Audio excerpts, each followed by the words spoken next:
Do you enjoy getting sucked?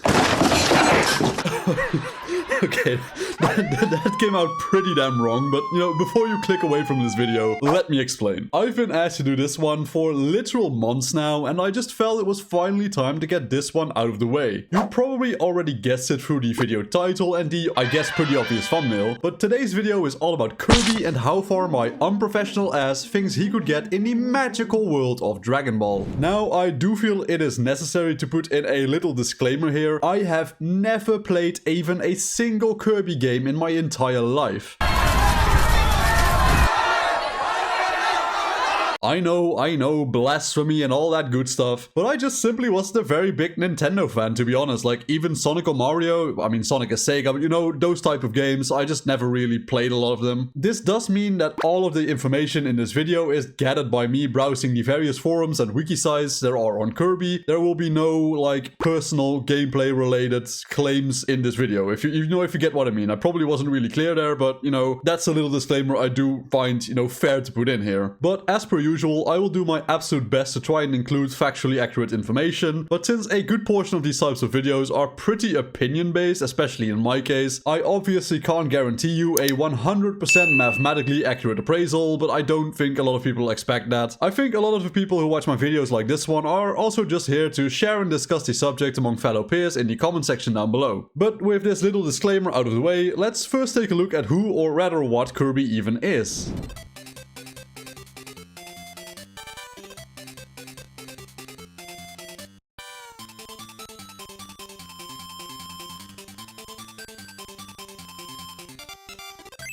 The little pink blob known as Kirby was first created by Masahiro Sakurai as the playable main character in the 1992 video game appropriately called Kirby's Dream Land. The concept of Kirby himself was however thought up and created 2 years prior by the aforementioned Sakurai at the age of 19 during his time working at HAL Laboratory. Kirby's iconic simple rounded design was a deliberate choice by Sakurai as he wanted the character to be, and I quote, a cute main character who everybody will love, as well as a recognizable character that anybody would be able to draw if they wanted to. Kirby was originally created as a blank slate type of character devoid of any real strong emotions. All of these choices combined resulted in the massively popular Kirby we have today. But aside from being a pretty cute little fella, Kirby is also one of, if not just simply the, single most broken character power-wise to have ever been created, period. Because this guy is honestly fucking broken beyond belief. And I know that terms like broken and overpowered get thrown around a lot when it comes to power scaling characters, especially so if you do cross-universe comparisons like I have been doing recently.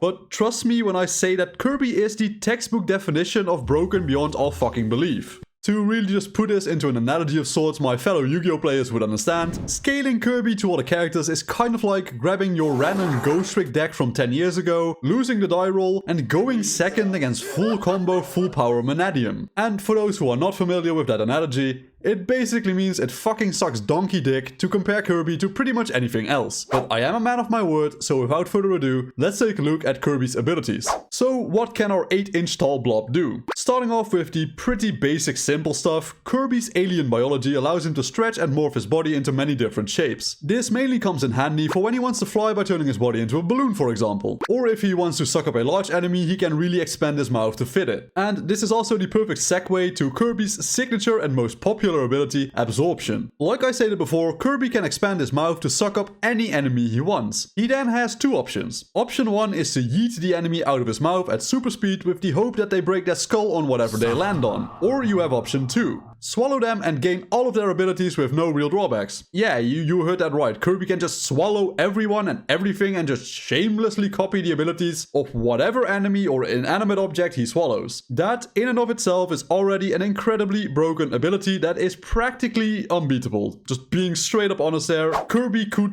theoretically use this technique to beat anybody he wants. But aside from this ability, Kirby can also choose to not absorb the power he swallows and instead create a so-called helper who has the abilities of the swallowed enemy. So basically you have two Kirbys.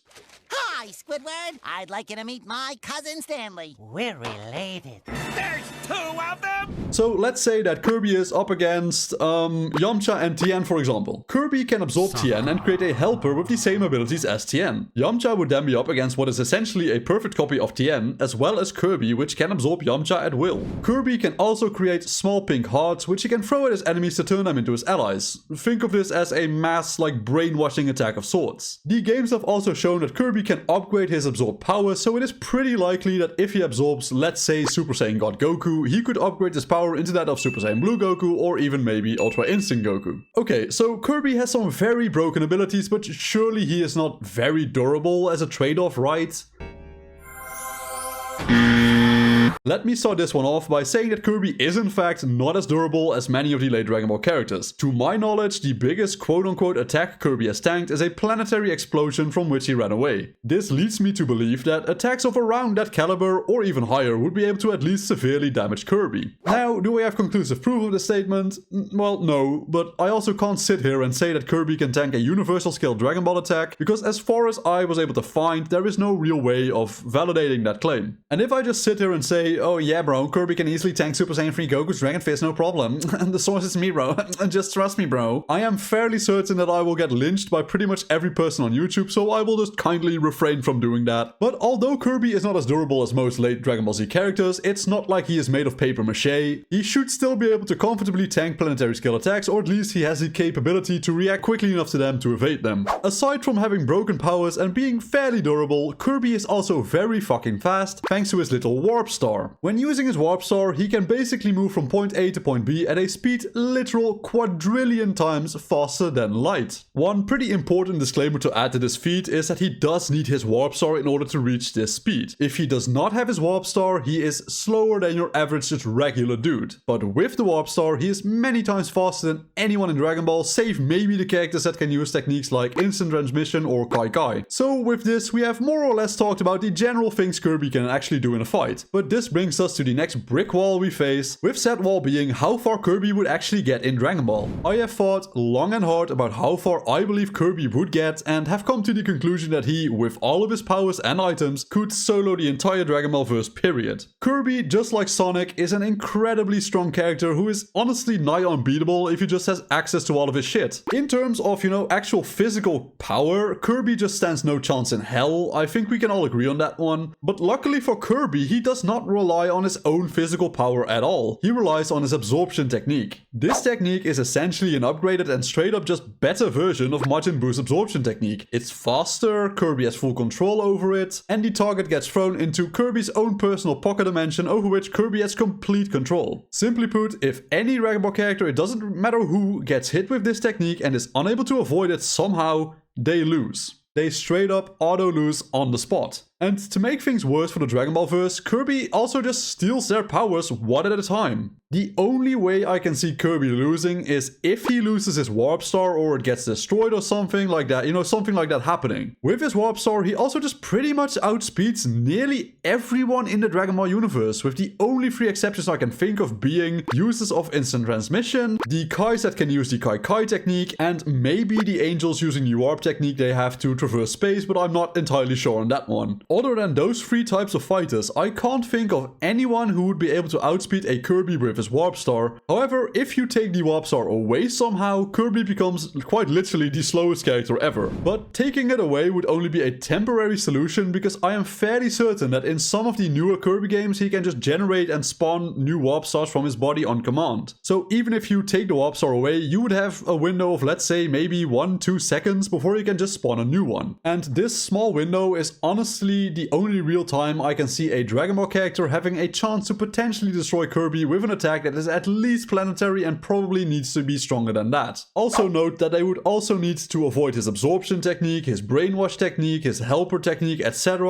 all the while trying to catch Kirby flying around at 300 quadrillion times the speed of light to steal his Warp Star. Personally, I don't find this to be viable, just being honest straight up, but it is technically a potential way for Kirby to get caught. But like I said, I personally don't see this happening at all. I'm just mentioning it because if you believe this method could work, Kirby would probably kept somewhere at, I'd say, the Android or Cell saga, but once again, personally, I just find it highly unlikely. I myself think that Kirby is easily capable of soloing the entire Dragon Ball verse, at least up to the current latest Dragon Ball sagas. Another thing I didn't mention earlier, which is pretty important, is that Kirby looks goofy as hell. He does not look intimidating or dangerous whatsoever, and this would 100% mean that characters would not immediately see him as a threat. This also means Kirby can catch a lot of people off guard and end the fight before it even has a chance to begin at all. With all these factors backing Kirby up, I can't come to any other conclusion than him being able to make it all the way through Dragon Ball. However, do keep in mind that this is just my opinion based on research I did myself. It is perfectly possible I missed some things or misunderstood certain aspects of Kirby and his powers. So, do you think that I gave Kirby a fair evaluation, or do you guys think that I got it completely wrong? I always love to see what you guys think about these topics, so be sure to discuss it in the comments with your fellow base viewers. With all that being said, thank you all so much for watching, and I will see you all again in the next video.